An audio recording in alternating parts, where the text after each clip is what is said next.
afternoon. My name is Cameron, and I will be your conference operator today.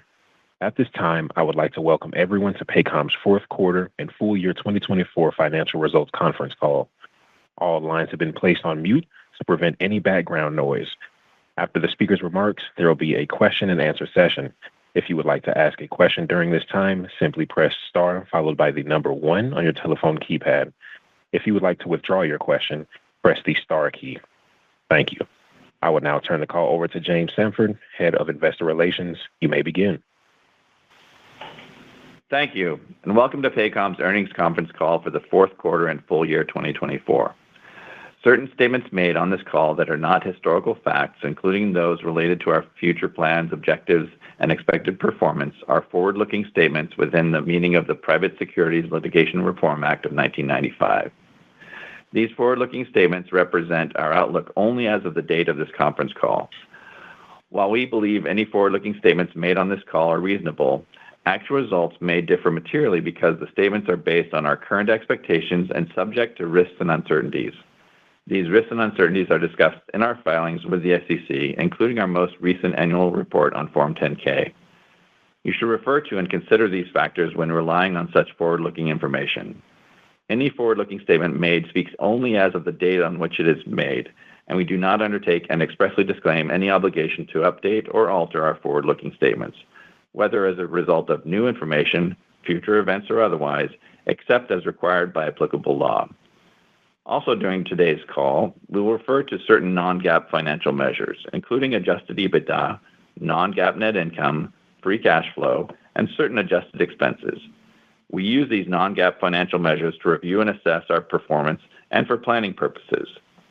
A reconciliation schedule showing GAAP versus non-GAAP results is included in the press release that we issued after the close of the market today and is available on our website at investors.paycom.com. I will now turn the call over to Chad Richison, Paycom's CEO and President. Chad? Thanks, James, and thank you to everyone joining our call today. We ended 2024 with strong momentum thanks to focused execution, organic sales growth, and operational efficiency gains. Before diving in, I want to welcome our next CFO, Bob Foster. Bob joined Paycom over 2 years ago after working within the industry as the CEO and chairman of a payroll company for 8 years. Prior to that, he served as a senior partner at Ernst & Young, managing several of the firm's largest accounts. He brings industry experience, process expertise, and a strong financial pedigree to lead our financial team. He will assume the role of CFO effective February 21st, when my longtime friend and colleague, Craig Bolte, officially retires. After my opening remarks, Craig will review our fourth quarter and full year results, and Bob will provide comments on our full year guidance. We will then take your questions. With that, let's get started. Our performance strengthened throughout the year as we diligently executed our 2024 plan.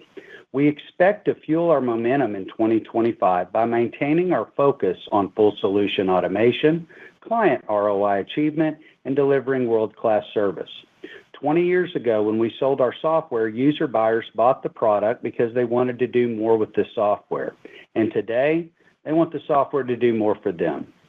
We already have the most automated solution in the industry, and we are rapidly moving toward full solution automation, driving even more ROI for our clients. Simply put, our software vision is that people shouldn't do tasks that systems can safely automate.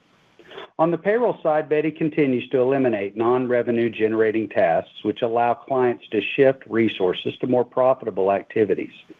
Betty is a highly differentiated automated solution that delivers strong client ROI. Having employees do their own payroll is the most effective way to do payroll, and we are seeing this validated daily. Take, for example, a client of ours in the professional sports industry. Prior to Betty, this 500-employee organization worked through payroll issues for days leading up to their submission deadline. They ran separate reports, and supervisors chased down employees to fix time and attendance issues. With Betty, their employees ensure their check is correct, which has significantly increased employee trust, and the client has automated 85% of the time and effort previously wasted on payroll. We onboarded a 2,000-employee retail client that operates in multiple states. This client raved about their seamless transition process, and they confirmed they have also reduced their payroll processing time by nearly 85%. In addition to their payroll savings, their HR team saved an additional month annually of unproductive time through automations outside of the payroll process. Clients continue to see strong ROI from our automated time and labor management solutions. For many clients, unproductive time represents roughly 10% of labor costs. With GONE, clients can eliminate unnecessary interaction points by providing a consistent and fully automated experience for employees, managers, HR administrators, and the business as a whole. A recent Forrester study found that GONE can generate an ROI of up to 800%. Through the automation of time-off decisions, managers save nearly a week of unproductive hours annually, and on average, companies save nearly 5 weeks of unproductive time in the areas of HR, finance, and accounting every year. We were pleased that GONE received the Business Intelligence Group's Innovation Award, which is awarded to the organizations changing how employees experience the world. Internally, we are experiencing increased efficiencies through product automation. Paycom's AI agent, which was rolled out to our service team 6 months ago, utilizes our own knowledge-based semantic search model to provide faster responses and help our clients more quickly and consistently than ever before. As responses continuously improve over time, our client interactions become more valuable and we connect them faster to the right solution. As a result, we are seeing improved immediate response rates and have eliminated service tickets by over 25% compared to a year ago. We remain committed to having a high-touch service model, which means we'll always have a single point of contact for our clients to provide them personal service. But with automations like AI Agent, we are realizing internal efficiencies, driving increasing client satisfaction, and seeing higher net promoter scores. Through our internal automation efforts, we are identifying opportunities to automate even more processes that currently require unnecessarily human interaction, and this is having a positive impact on our service initiatives and margins. Thanks to these efforts, we ended the year with roughly the same headcount as last year, while continuing to attract talent in the key areas of service, sales, and R&D. Demand for the most automated solution in our industry, provided by Paycom, is stronger than ever, and sales is having record success as more businesses experience the benefits of solution automation. With greater success amongst our sales organization, we have more individuals ready to be leaders. And with a deep bench of sales leaders, we opened 3 new sales offices in January. These are located in Raleigh, North Carolina, Los Angeles, California, and Providence, Rhode Island, which brings our total outside sales teams to 57. Our culture was highlighted by Comparably in Q4 as Paycom was the top company for compensation and best company culture. Additionally, Newsweek recognized us as one of America's greatest workplaces for diversity. With the most automated product, consistent retention, and kicking off the year with record sales growth, we are set up to perform well in 2025 and beyond. With that, let me turn it over to Craig. Thanks, Chad. Before I review our fourth quarter and full year results for 2024, I would like to remind everyone that my comments related to certain financial measures will be on a non-GAAP basis. Also, in our income statement, we have broken out total revenue into recurring and other revenue and interest on funds held for clients. In our earnings press release today, we provided 2024 quarterly revenue amounts to conform to this presentation. This change has no impact on total revenue or any other line item in our income statement. We ended the year with solid results with full year 2024 revenue of $1.88 billion, representing 11% organic growth compared to 2023. Full year recurring and other revenue was $1.76 billion, also up 11% compared to 2023. And interest on funds held for clients of $125 million was up approximately 16% year over year. Fourth quarter results were better than expected, with total revenue of $494 million, representing growth of approximately 14% over the comparable prior year period. Recurring and other revenue in the fourth quarter was $465 million, up 14.5% compared to 2023. We generated $29 million of interest on funds held for clients, up approximately 2% year-over-year on an average daily balance of approximately $2.5 billion. Our strong top-line results and recent operating efficiency gains translated into even stronger bottom-line results. Full-year GAAP net income was $502 million, or $8.92 per diluted share, based on approximately 56 million shares. Non-GAAP net income for 2024 was $462 million, or $8.21 per diluted share. In the fourth quarter, GAAP net income of $114 million and non-GAAP net income of $130 million represented $2.02 and $2.32 per diluted share, respectively, based on approximately 56 million shares.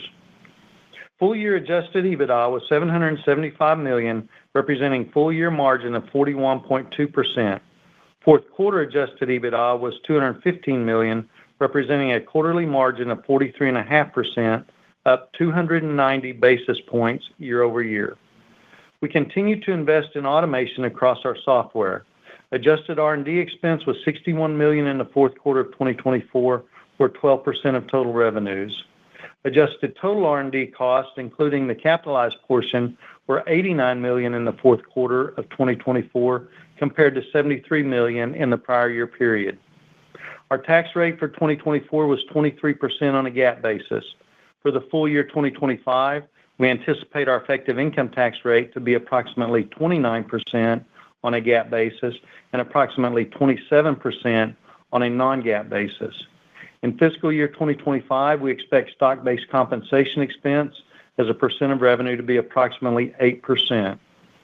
Cash flow from operations in 2024 was $534 million, representing 28% margin. Total CapEx of $197 million in 2024 represented approximately 10% of total revenues, compared to approximately 12% of total revenues in 2023.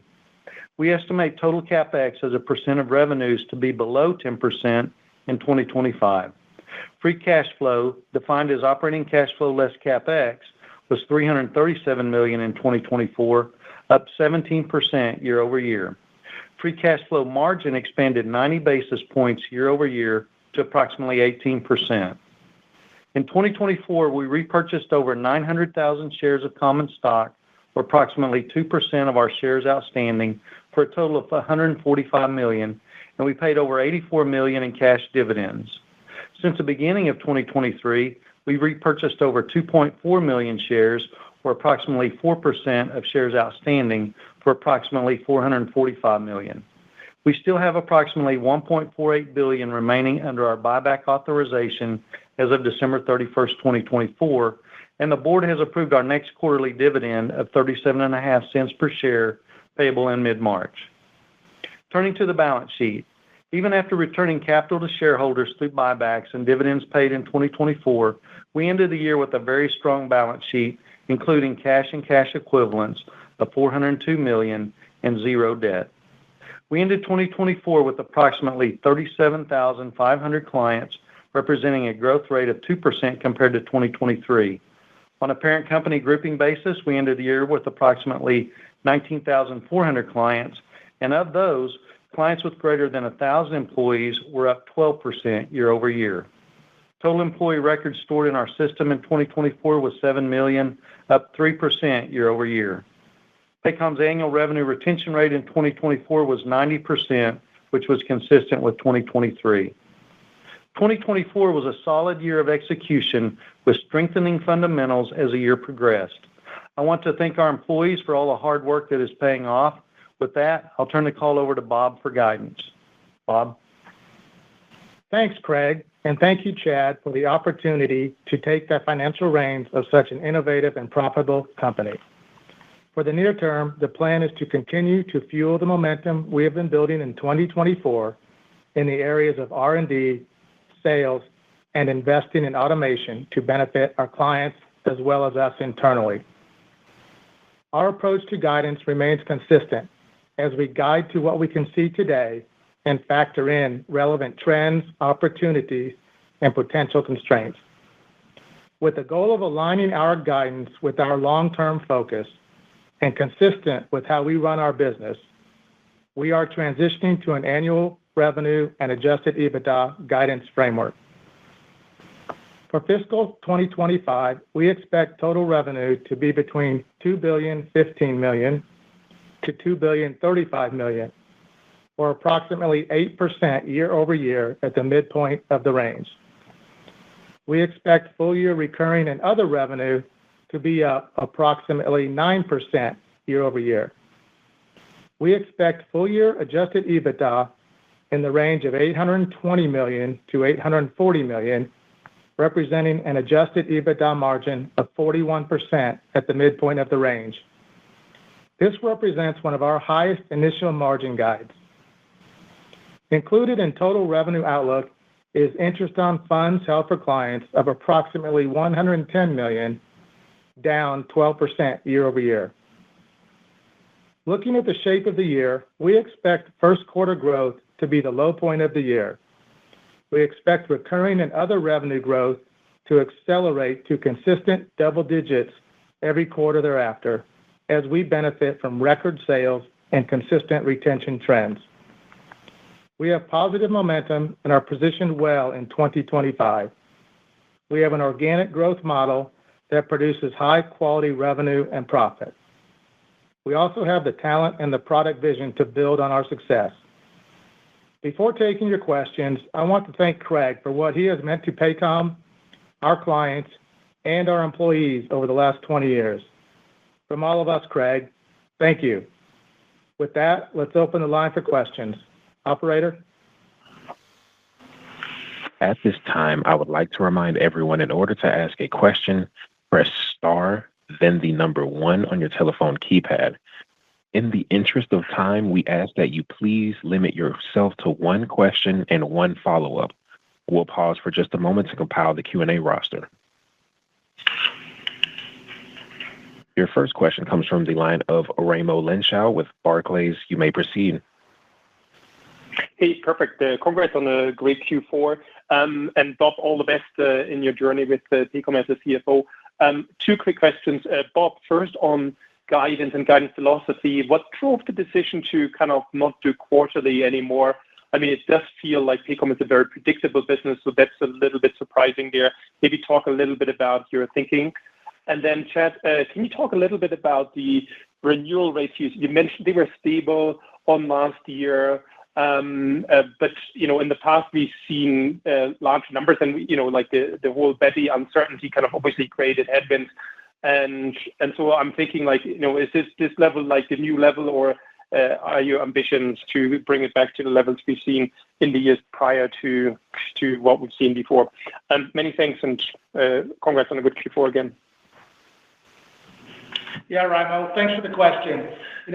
As you know, we run our business with a long-term focus, and we invest in things that will help our clients and Paycom along the way, and this aligns with how we run our business. And when you look at our guide, it's a very strong guide accelerating through the year with high EBITDA margins, and we feel this better aligns with just how we run our business. I'll take the renewals. We did see stability last year, being that it was the exact same number that it was from the year previously. I will say, we had strengthening in that number as we moved throughout the year, and we expect that to continue into this year. And yes, I would hope for stronger retention as we move throughout the year, as I would every year. But I will say it was consistent last year with the year before. Okay, perfect. Thank you. The next question is from the line of Samad Samana with Jefferies. You may proceed. Hi, this is Mason Marion on for Samad. Thanks for taking our questions. I want to dig into guidance here a little bit. Can you provide some commentary on the building blocks you're embedding within that 9% recurring and other guide? What are you expecting from a macro standpoint, and then any commentary around like pay for control, price realization, or retention? Anything that would be helpful. Yeah, the 9% are recurring and other, and so that would be revenue X interest, right? And so we've now broken out what our interest is. And so that would be, us onboarding new business clients at higher rates as we've continued to do, higher revenue rates. And, that'll impact us as we move throughout the year. So no new components or assumptions go into that calculation for us. Yeah, and I would say kind of consistent with how we've always done guidance. I mean, we don't count on the macro either positive or negatively impacting us during the year. Okay, that is helpful. And then it seems like the CRR team improved performance throughout the back half of 24. What are your expectations for this team as we move into 25 in the context of your guidance? We're all focused on client satisfaction. We're focused on making sure our clients are getting the ROI and the service that can be delivered to them. So that's what our entire organization is doing. CRRs help with that, definitely. And, when able, definitely they are upselling clients products that they need. And so it's a group effort across the board. I'm very happy with what our group did this year. As again, we saw continued strength into the back half of the year. That's continuing as we start off the year now. And so, for us, it's just focusing on doing the right things for the right reasons. The next question comes from the line of Mark Marcon with Baird. You may proceed. Hey, good afternoon, and thanks for taking my questions. Craig, it's been a pleasure working with you. Congratulations on a great career, and Bob, look forward to working with you. With regards to the revenue performance that you ended up having throughout the year, could you compare and contrast that relative to the total client growth? Because the client growth is a little bit on the lower side. Obviously, you've been moving towards bigger clients, but I'm wondering if you can fill in some of the gaps because it also looks like you're probably selling more modules. I'm wondering what's going on with pricing, and how does the module build factor into next year? So that's the first question, and then the second question has to do with the margin improvement. Was really nice to see, particularly in terms of gross margins. How are you thinking about about the balance between gross margin improvement versus sales and marketing, R&D, and G&A as part of your guide? Yeah, sales and marketing's done well all year. We did call out some of our largest month sales ever. Actually, this January, the month we just finished, was our largest sales month. Blew out any previous sales month. None of those deals have started. Throughout the year, I did talk about increasing new unit growth for new business sales, which we had. And, but also I would say we haven't been selling as many maybe small businesses as we did. We ramped up that group during COVID. It's a smaller group now. So, we might be, losing 40 pennies out of our pocket, but, we replaced it with $2 bills. So, there's a little bit of that going on in client mix. I know Craig did mention on the call that clients above 1,000 employees grew. That market grew, what was it? 12%. So, there's a little bit of that of where our focus is. We do have the most automated solution. We're having a lot of success with that out in the field. Our sales reps are having a lot of success. That's why we've opened up 3 new offices. And so I would say that, we've had a very strong growth year, and you're going to see that continue as we move into next year. And I'll let Craig and Bob talk about the margins. Yeah, I would say on the margin side, some of the things that impacted the gross margin kind of the back half of this year was that new building that came online. We had, additional depreciation on that as well as the cost of opening that new building. And, eventually we'll grow into that and, that will start to improve on those margins. And then, kind of throughout, we mentioned we're continuing to invest in R&D, and then those other line items, we continue to look for efficiencies throughout. The next question comes from the line of Kevin McVeigh with UBS. You may proceed. Great. Thank you so much. And let me add my congratulations, Craig. It's been great working with you. In terms of the new office openings, is there any way to think about how those should scale over the course of 25 into 26? I know Chad, you have a pretty deliberate approach in terms of, staffing and then as they scale, just anything to help us dimensionalize how they should kind of scale and maybe what's factored into the guidance? Yeah, it takes 24 months for those offices to be fully staffed with backlog pipeline. So those offices will carry a full team quota beginning first quarter 2027. This year they will contribute to revenue in a smaller capacity because they're just now selling, and so those deals have to start. But as we move throughout 2026 and beyond, obviously, they'll have a more meaningful impact on that. Great. And then just, it sounds like, Chad, the retention improved over the course of the year. Was that kind of just the runoff of anything Beti related or the mix effect of larger clients? And any way to think about like what retention levels embedded in the 25 guidance? Yeah, Beti improves retention, and so I would say that, and the more usage that our clients get out of our system to where they're getting the full ROI out of it, that helps us. And it's not just Beti. And, a differentiated strategy also allows us to win clients back a lot faster. We've had clients that leave one payroll, they're right back with us. And so that helps as well. But I would say it's all of the technology that we're bringing into the market right now through automation. Beti obviously being a big part of that's really helping us win deals. The next question comes from the line of Steve Enders with Citi. You may proceed.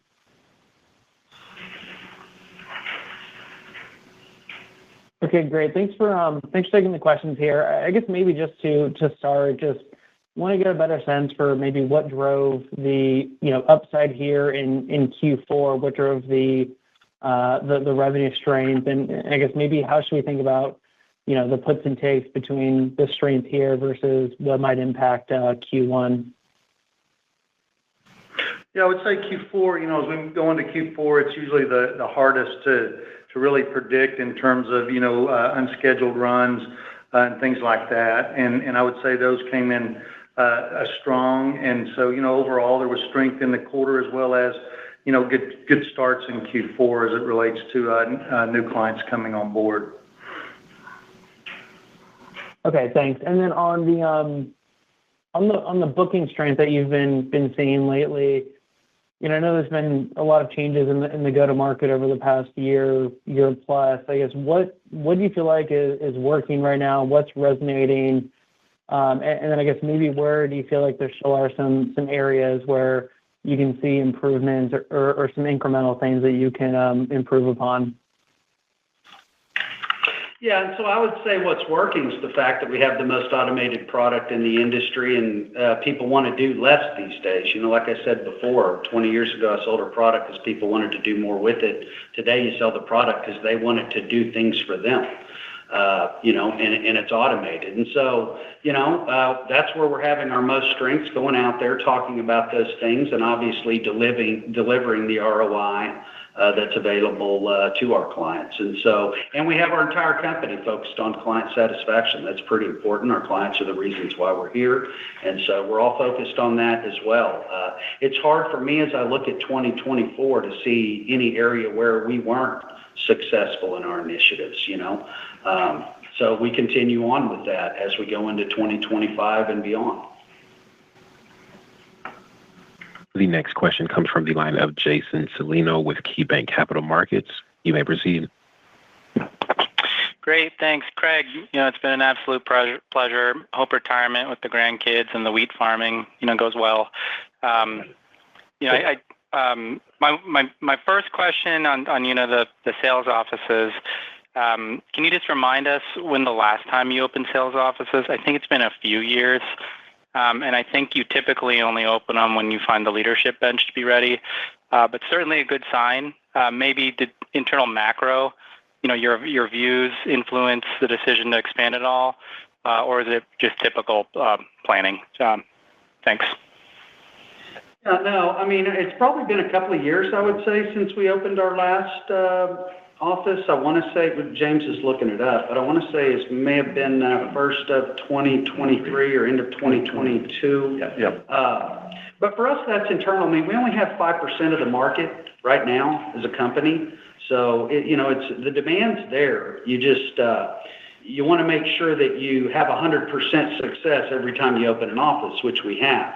And that's really dependent upon the manager that you put in there. And then, we've obviously got to backfill that manager with a rep that's ready to be manager. And so, we do those things when it makes sense to us, when we have the bench strength to do it.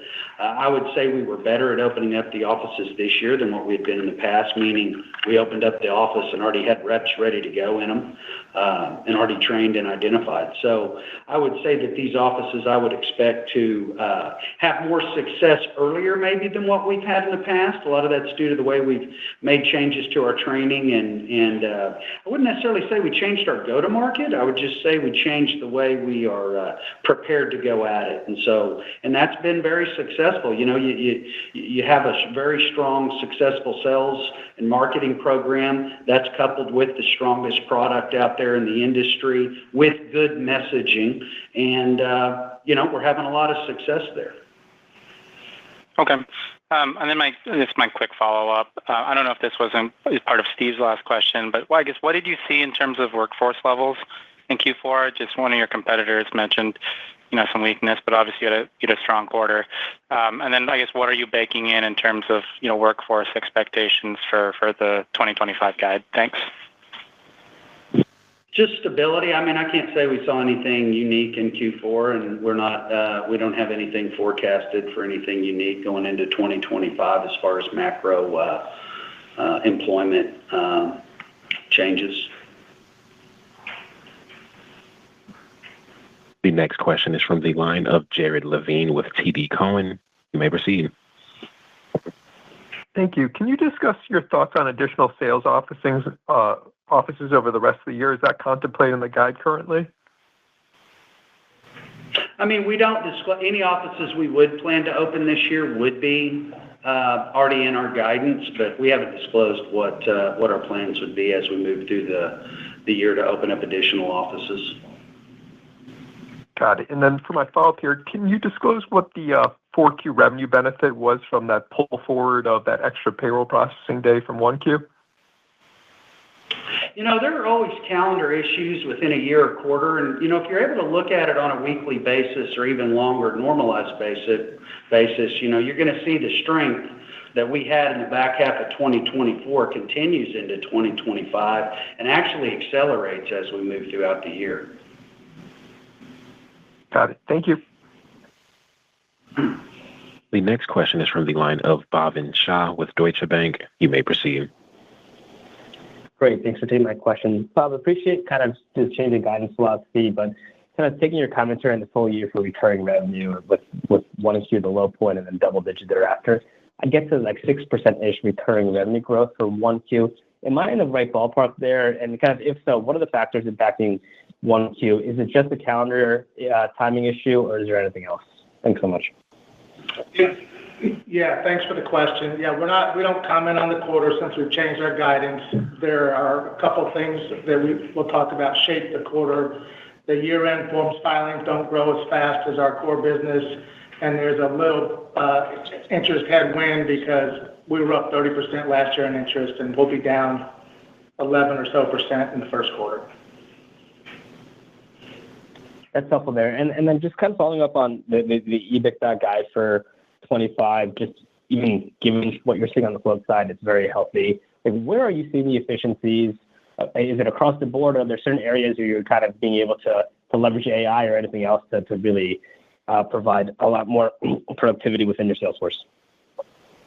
Well, first, I appreciate you appreciating adjusted EBITDA. When you start a company with 13 credit cards and an SBA loan, profit kind of matters, and being efficient and actually having high quality revenue that produces income, those are pretty important. And so we focused on that, and we're getting a lot of benefit through automation. Obviously, we're getting benefit through our sales department going out and selling good deals, fair deals. And then, we're also having success through automation on the back end, And that's something that's been, when I look at our company, I mean, the only thing I'm really trying to fix on it right now is the valuation. I mean, it's difficult. We're seeing companies that start 2 years before us, our closest comps, comparables, I would say. And as I do my calculation into what our growth and adjusted EBITDA is into next year, and I look at theirs, it'll take them over a decade to catch us in revenue, 12 years to be exact, and almost 3 decades to catch us in adjusted EBITDA.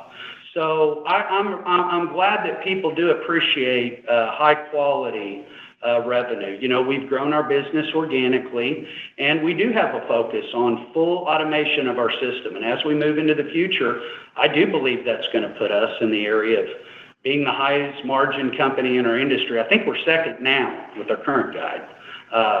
And I also expect that our growth will continue to be strong because, again, we've got the best sales force out there, we have the best product, and we have got consistent retention with our client base. So I'm excited about it.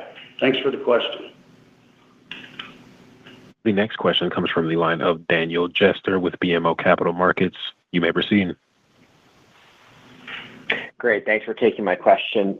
I know you don't comment too much on the product roadmap, but, philosophically, we've been talking about Beti for a few years. I think Gone has been, you announced that in late 2023. So as I think about 2025, does your guidance or does the playbook assume that you're going to be launching new products, or maybe just any sort of guidance in terms of thinking about the roadmap and the direction on the product side would be helpful. Thank you.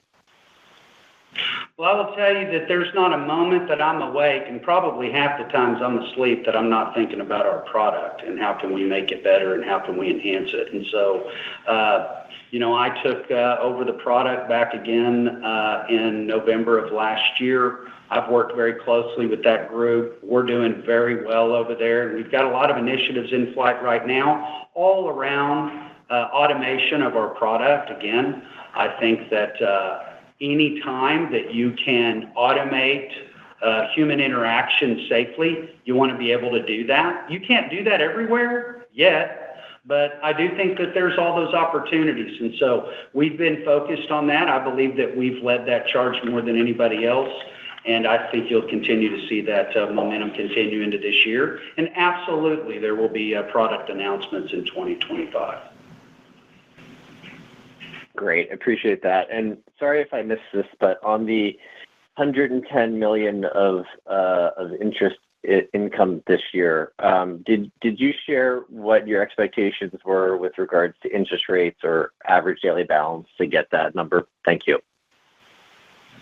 No, I would say on the interest rates, we can look at the Fed funds rate, and so we're looking at something in that range, and then we baked in a couple of potential rate cuts in the middle of the year and then one towards the end of the year for 2025. The next question comes from the line of Michael Funk with Bank of America. You may proceed. Yeah, thank you for the questions tonight. First one, competitive environment. Love to get your thoughts on the Paychex acquisition of Paycor and what that means for the industry and kind of more broadly to the overall competitive environment. Any change in your view? No, I would say no changes in our view to competitive environment. It's always been a competitive field in our industry. I think when you have a lot of competition, the client wins. I think we're all trying to, differentiate, and I believe that our plan is very strong in that. But no, you've had different times companies consolidate and combine together, and, I'll let them talk for themselves on that. Okay. And then I think earlier you mentioned that, you think about product every minute being awake, half time being asleep. How do you think of the longer-term evolution of pricing in the industry as automation becomes more part of the product, AI becomes more a part of the product? How do you see pricing evolving over time? Well, pricing has evolved from value received from a client. You don't really just set a price. How much value is something truly creating for someone? And then, you hope to be able to share in that as time goes forward. So as time goes on. So I would say for us, we look at that. how can we create value for a client? How can we help them? What in their business can we automate fully so that it removes their efforts, exposure, and labor cost in many cases in order to get that same result? And so that's really what we focus on. And absolutely, our product roadmap does include things that drive additional value in very large ways. I will say this, clients who utilize our product correctly today realize a lot of that full value. And so it would just be an extension on top of that. The next question comes from the line of Joshua Riley with Needham. May proceed. Yeah, thanks for taking my questions. Can we get some updated commentary? Well, I guess some maybe just initial commentary on how client retention trended here in January and February relative to your expectations exiting the year, and any thoughts around the 90% revenue retention and the puts and takes investors should be considering for that figure here in 2025, given that it seems like you've kind of bled off some more of those smaller, lower value customers from the metric and how that's calculated? Yeah, I mean, I'll remind again that retention, we report retention once a year. We did report it this year, and it was 90% consistent with the prior year. I also believe that as more and more businesses receive the benefit of automation, and as we head toward full automation, that we would expect to be able to do better in retention on a go forward. We haven't guided to a retention number, but we're very pleased with how we finished the year, and we see strong trends continuing so far this year. As I mentioned, January, even from the sales side, was our largest book sales month by far, and not any of those businesses have started yet. So we're real excited about what the rest of the year looks like for us. Got it. That's super helpful. And then if you look at the EBITDA guidance of 41% margin, how do we think about how much of the R&D being expensed versus capitalized in 2025? Is there an impact there on the margin? And should we kind of think about the 11.5% non-GAAP as a percent of revenue for R&D consistent again in 2025? Thanks, guys. Yeah, I mean, we didn't really bake anything different than what we saw this year in terms of the capitalization rate on R&D. As a reminder, it's really the projects they're working on as to whether it's capitalized or expense, but really no change from 2024 as it relates to the rate. Next question comes from the line of Jake Roberge with William Blair. You may proceed. Yeah, thanks for taking the questions. You've referenced that really strong January a few times. Curious what drove that. Is that all kind of internal execution and just sales teams being a little bit more focused here after a noisy few years, or are you also kind of starting to see HR budgets open up kind of post-election? I mean, I would say that's internal to Paycom as far as what happened in the first quarter. I've been talking about increased sales. I've been talking about strength of our sales group. We're stronger in January. We're stronger in February than we were any time last year. And we had record-breaking months last year, too. And now we're at a point where we've even opened up 3 more offices. So really, I would just say that's the preparation and of what we did last year to get prepared as we move through this year. And then, having success. Success kind of breeds more success. And that's really what's happening for us right now. And that's made possible. And then I know Sorry, go ahead. Sorry, no, you can keep going. No, I was just saying that was made possible due to our product.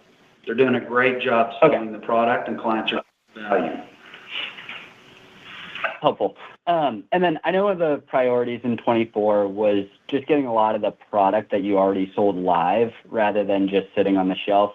Curious how that kind of trended in Q4, and then will there be any new priorities for the CRR team moving forward? Yeah, the CRR priorities are the same as all of our company's priorities, and that's focused on client satisfaction. Everyone at the company, regardless of your job, that's what we're here for. That's what we're doing. And, But CRRs have definitely helped with that. When able, CRRs continue to sell clients products that make sense for them and expand their ROI case so that they can get full value of the software. And they're continuing to do that now. The next question is from the line of Siti Panagrahi with Mizuho. You may proceed. Hey, this is Phil on for Citi. I just wanted to ask, are there any updates to your strategy on the international front? I know you guys are live in 4 countries, but are there plans to add more countries over the next couple of years? We continue to build out our international strategy. We also have our global HCM product that all clients internationally use, and then we have built out for other countries. We continue to work with clients as we move into other countries and identify which are the ones to move into, as well as, we've developed certain things within our product that allows us to connect to other partners to help fulfill certain needs. Okay, cool. Thank you. The next question is from the line of Zachary Gunn with FT Partners. You may proceed. Hey there. Thanks for taking my question. I just wanted to ask on the EBITDA margin. So I think fourth quarter here exiting was 43-44%. And the guide for the full year is, 41, similar to where it was this year. I'm just trying to understand what the mechanics are of that delta between, your exit rate this quarter versus what you're expecting for full year next year. Yeah, thanks. We guide to what we can see, and we usually start out with a lower EBITDA margin at the beginning of the year as we accelerate through to the rest of the year. Yeah, and typically the first quarter of the year as well as the fourth quarter are going to be the largest EBITDA margins because of the forms filings in the first quarter and then the unscheduled in the fourth quarter. And as we mentioned, this is one of the highest starting EBITDA guides we've had, in the history of the company. Got it. Thank you. This concludes the question and answer portion of today's call. I will now turn the call back over to Mr. Chad Richardson for closing remarks. Well, I want to thank everyone for joining our call today. I want to congratulate the 2024 Paycom Jim Thorpe Award winner, Jade Barron from the University of Texas. This award recognizes the most outstanding defensive back in college football. It also memorializes one of the greatest all-around athletes in history and a fellow Oklahoman, Jim Thorpe. Bob and James will be on the road meeting with investors this quarter, including hosting meetings at the KeyBank and Morgan Stanley conferences in San Francisco in March. I'd like to thank all of our employees for their contribution to Paycom's success. Much of our success over the last 20 years was due to the financial stewardship and leadership of Craig Bolte. He helped to build a high-growth and profitable business that many others have tried to emulate. I'm thankful for his contributions, and I'm excited for him to get to enjoy working on his farm and playing with his grandkids. Craig's career achievements will forever stand as an example as to what can be achieved with hard work and grit. With that, I'm going to hand the call over to Craig to close us out for the last time. Thanks, Chad. First, I'd like to say thank you for asking me to join you in this amazing company over 20 years ago. Together, we accomplished a tremendous amount, and working at Paycom has been the most rewarding and fulfilling experience of my career. I will miss walking the halls and collaborating with the talented people who make Paycom so great. I have made lifelong friends during my time here. I am Paycom's biggest fan, and as one of its largest shareholders, I am confident I am leaving the company in very capable hands, and I know this company will continue to do great things. With that said, operator, you may end the call. Thank you. This concludes today's conference call. You may now disconnect.